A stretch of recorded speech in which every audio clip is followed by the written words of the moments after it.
कर्नाटका की यहाँ की सरकार खुला छूट देती है, भाई जिसको चाहे जितना कमा लो, कोई 10%, कोई 20%, कोई 50%, कोई 40%, इस तरह से ये नंगे नाच हो रही है। भक्तों के आंख पे जो पट्टी पड़ी है, मुझे लगता है कि बहुत जल्द भक्तों के आंख से जो पट्टी हट जाएगी। जब उनके पेट पे और उनके पॉकेट पे मार पड़ रही है तो मुझे लगता है कि ज़्यादा दिन वो अपनी भक्ति जो है में रहेंगे नहीं, वो भक्ति के बाहर आएंगे, वो चश्मा हटाएंगे और जो रियलिटी है उसको फेस करने की कोशिश करेंगे। नाज़रीन हुसैन साहब, भारत जोड़ो का एक लंबा सफ़र 325 किलोमीटर केरला में हो चुका है और तकरीबन 7 दिनों के अंदर कर्नाटका में एंट्री होगी। जो रिस्पांस केरला में मिला, क्या लगता है कर्नाटका का क्या होगा, कैसा रिस्पांस रहेगा?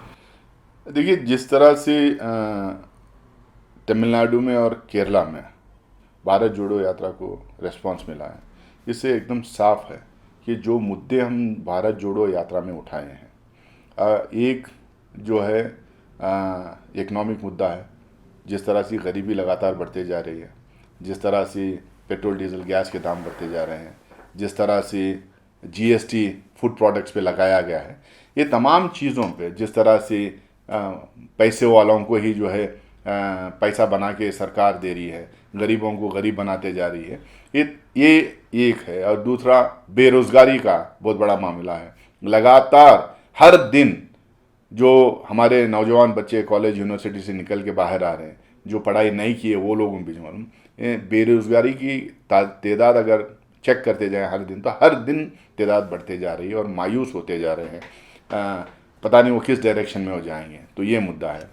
तीसरा जो है, जो सोशल हार्मनी की जो हम लगातार बात कर रहे हैं कि हिंदू मुसलमान, ये ज़ात से वो ज़ात को लड़ाना, एक भाषा बोलने वाले से दूसरे भाषा बोलने वाले को लड़ाना, एक एरिया में रहने वाले से दूसरे एरिया वाले को लड़ाना, जाट वर्सेस अलग हरियाणा में करना, मराठा वर्सेस अलग, मराठा वर्सेस ऑल महाराष्ट्र में करना, कहीं मुस्लिम वर्सेस रेस्ट करना, कहीं एससी वर्सेस रेस्ट करना, इस तरीके की जो पॉलिटिक्स है, जो हिंदुस्तान से को अंदर से तोड़ के डिवाइड करके रख के अपनी राजनीति चमकाना, अपने रोटियां सेकना जो हम बोलते हैं, ये जो भारतीय जनता पार्टी कर रही है, ये सिर्फ अंग्रेज़ की थी। अंग्रेज़ के बाद अब बीजेपी इस तरह की पॉलिटिक्स कर रही है। तो इसीलिए हर आदमी को एक प्लेटफॉर्म पे लाना और जोड़ने के लिए भारत जोड़ो यात्रा। इसके साथ में पॉलिटिकल पावर किसी एक या दो आदमी में समान नहीं होना चाहिए। पॉलिटिकल पावर जो है फैला हुआ होना चाहिए, डिस्ट्रीब्यूटेड रहना चाहिए, बट के रहना चाहिए। और CBI, ED, IT, judiciary, election commission, UPSC, ये तमाम जो गवर्नमेंट के जो एजेंसीज हैं और जो अंग हैं, ये सारे जो हम पूरा सरकार के अंडर और सरकार के डायरेक्शंस पे नहीं काम करना चाहिए। ये इंडिपेंडेंट और ऑटोनोमस होना चाहिए। ये इसीलिए बनाए गए थे ये सब एजेंसीज कि इंडिपेंडेंट रहे, ताकि चेक्स एंड बैलेंसेस हमारी डेमोक्रेसी में और हमारे समाज में रहें। अब इसका ये सारे चीज़ के खिलाफ ये भारत जोड़ो यात्रा निकला हुआ है। और इसमें सिर्फ कांग्रेस पार्टी की नहीं, बहुत सारी दूसरी पार्टियों की भी लोग जम रहे हैं। सिविल सोसाइटी ग्रुप्स बहुत सारे लोग जम रहे हैं, ज्वाइन किए हैं। जर्नलिस्ट हर जगह ज्वाइन कर रहे हैं, कल्चरल एक्टिविस्ट ज्वाइन कर रहे हैं, इसमें स्पोर्ट्समैन ज्वाइन कर रहे हैं, इसमें फार्मर्स ज्वाइन कर रहे हैं, यूथ अनएम्प्लॉयड पता नहीं हज़ारों की तादाद में ज्वाइन कर रहे हैं। तो इसीलिए जो है तमिलनाडु और केरला में इतने दिन का सफ़र देखते ही हम लोगों को लगा कि जो है ये बहुत बड़ा हिट पद यात्रा होने वाला है। आज़ादी, हिंदुस्तान की आज़ादी के बाद ये सबसे बड़ा, सबसे वाइडली और लार्जली पार्टिसिपेटेड पद यात्रा जो है हिंदुस्तान का ये हो रहा है। आपने कहा कि जैसे कि बीजेपी है, एक धर्म दूसरे धर्म को लड़ाकर और या हेट्रेड की बात करके अपने वोट बैंक को जमा करती है, लेकिन एंड ऑफ द में ये देखा जाए कि ये सब होते हुए भी फैन फॉलोअर जो है, महंगाई बढ़ रही है आपने कहा, और बाकी जो भी चीज़ें हो रहा है, उसके बाद भी बीजेपी के फैन फॉलोअर कम नहीं होती और जब इलेक्शन होता है तो जीत जाते हैं। तो इसको कैसे करेक्ट करें? देखिए, भारतीय जनता पार्टी और संघ परिवार ये लार्जली सक्सेसफुल इसलिए भी हैं, ये कामयाब इसलिए हुए हैं कि ये मेजॉरिटी और माइनॉरिटी की पॉलिटिक्स इन्होंने इस देश में कर दिया है, बांट दिया है मेजॉरिटी और माइनॉरिटी को।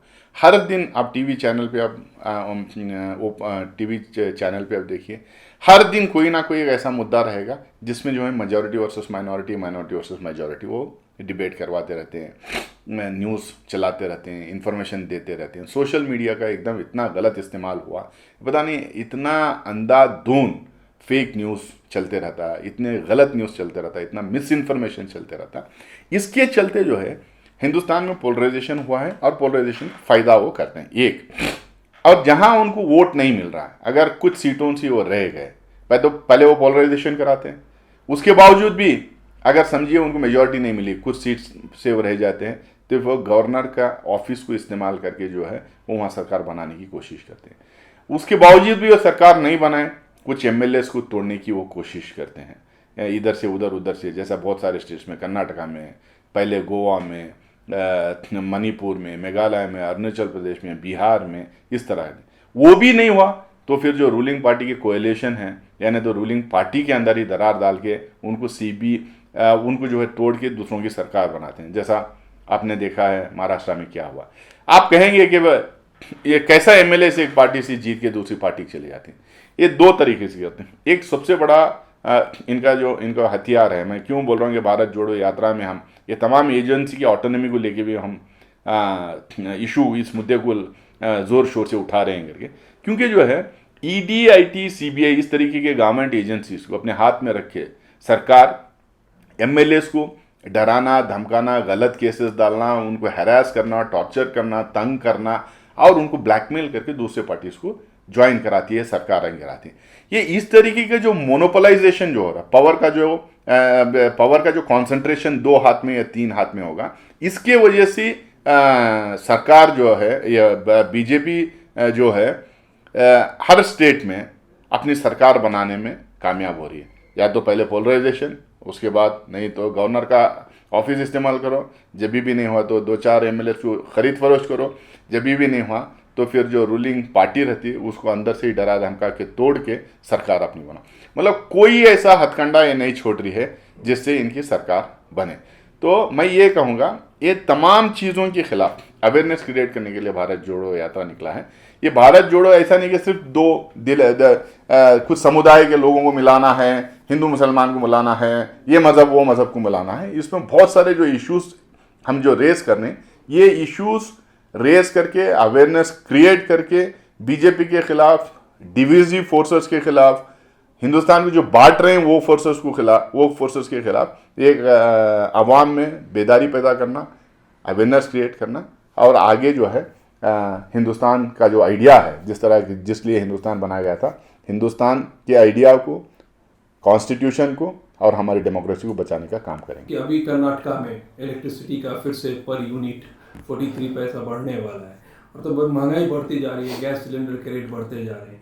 इन सारे चीज़ों पे जो भक्त होते हैं, क्या उनके पॉकेट को भी तो ढीला होता है? उसके बावजूद भी ये भक्त कैसे हैं जो उनको फॉलो करते हैं? कैसे किया गया कि ये जो भक्त हैं उनसे हटते नहीं?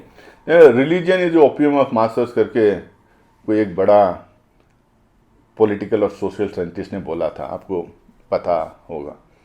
जिस तरह से इन्होंने जहर फैला दिया है समाज के अंदर, जिस तरह से हर मुद्दे को रिलीजन के एंगल से, कम्युनल एंगल से देखना ये शुरू कर दिए हैं, ये पूरी तरह से समाज के अंदर फैल गया है। तो इसीलिए मैं कह रहा हूँ कि सिर्फ इसको सेक्युलरिज्म, कम्युनलिज्म के एंगल से, हिंदू मुसलमान के एंगल से, यानी तो हिंदू क्रिश्चियन के एंगल से, माइनॉरिटी मेजॉरिटी के एंगल से हम जो ये इश्यूज़ को एड्रेस करने की कोशिश करेंगे तो बड़ा मुश्किल हो जाएगा।